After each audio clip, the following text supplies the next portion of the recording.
कोल्हापूर शहराच्या हद्दवाढीचा प्रश्नात जी फसवणूक करण्याचा प्रयत्न करत आहे हे महायुतीचं सरकार.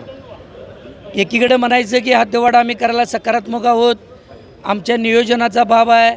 वेळोवेळी मंत्री महोदयांनी अशी आश्वासनं दिली आणि ज्यावेळेला परवा दिवशी 4 दिवसापूर्वी 42 गावं जी हद्दवाढीत प्रस्तावित होती त्याचा प्रस्ताव वेळोवेळी शासन दरबारी नगरविकास मंत्रालयात पेंडिंग आहे.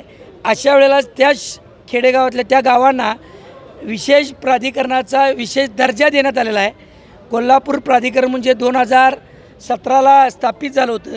त्या 42 गावांना पुन्हा विशेष दर्जा दिला आणि आम्हाला म्हणायचं 1 एप्रिल 2027ला जी आत्ता सध्या डिजिटल जनगणना चालू आहे ती जनगणना पूर्ण झाल्या आम्ही हद्दवाढ करणार आहोत.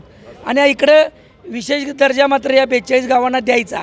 जर विशेष दर्जा त्या 42 गावांना दिल्यावर हद्दवाढील होईल का? हद्दवाढ होणारच नाही. हे कोणाला हे सांगायला ज्योतिषाची गरज नाही आहे. त्यामुळं आज तो 42 गावांना विशेष दर्जा दिल्यानंतर पहिली महासभा आहे.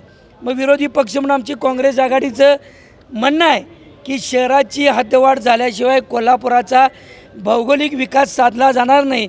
कारण आत्ता जो तिसरी शहर सुधारित विकास योजना करायचं चालू असताना त्यामध्ये सांगण्यात आलं आहे, पहिली ओळ आहे प्रस्तावनेमध्ये, की जे आत्ता शहराचं क्षेत्र राहिलेलं आहे ते विकसित आराखडा करण्यायोग्य राहिलेलं नाही आहे. कारण हे क्षेत्रच कमी राहिलेलं आहे. संविधानाच्या आर्टिकल 21 प्रमाणे जी जागा आवश्यक आहे प्रत्येक नागरिकाला राहण्यायोग्य जगण्यायोग्य ही कमी पडते आहे. त्यामुळे हद्दवाढ करणं अपेक्षित असताना हे पुन्हा एकदा या सरकारनं या 42 गावांना प्राधिकरणाचा विशेष दर्जा करण्याचं हे जे काय थोतांड काढलेलं आहे ह्याच्या विरोधात हे आंदोलन आहे. हे रद्द करावं. हद्दवाढच त्याला उत्तर आहे. हद्दवाढ करा. 10 लाखाची लोकसंख्येची मर्यादा आहे ती जिथंपर्यंत 10 लाख लोकसंख्या होते तेवढी हद्दवाढ करा. त्याच्या पुढचा विशेष दर्जा जाहीर करा. आमची काय हरकत नाही.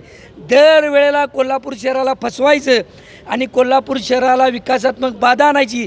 कोल्हापूर शहर एक गॅस चेंबर केले, सुधारित खेडं करण्याचा प्रयत्न आहे. आधुनिक एक RCC झोपडपट्टीचा शहर करण्याचा प्रयत्न आहे आणि शाहू नगरीला कलंक लावण्याचा हा जो आहे शासनाचा प्रयत्न आहे तो हाणून पाडण्यासाठी हे आंदोलन आहे. हद्दवाढ केल्याशिवाय आम्ही गप बसत नाही. महापौर साहेबांना निवेदन देणार, सभा चालू देणार नाही, स्थगन प्रस्ताव आणणार आहे. पहिला या प्रस्तावावर चर्चा मगच पुढे कामकाज हा या आंदोलनाचं स्वरूप आहे आणि तो आमचा अधिकार आहे.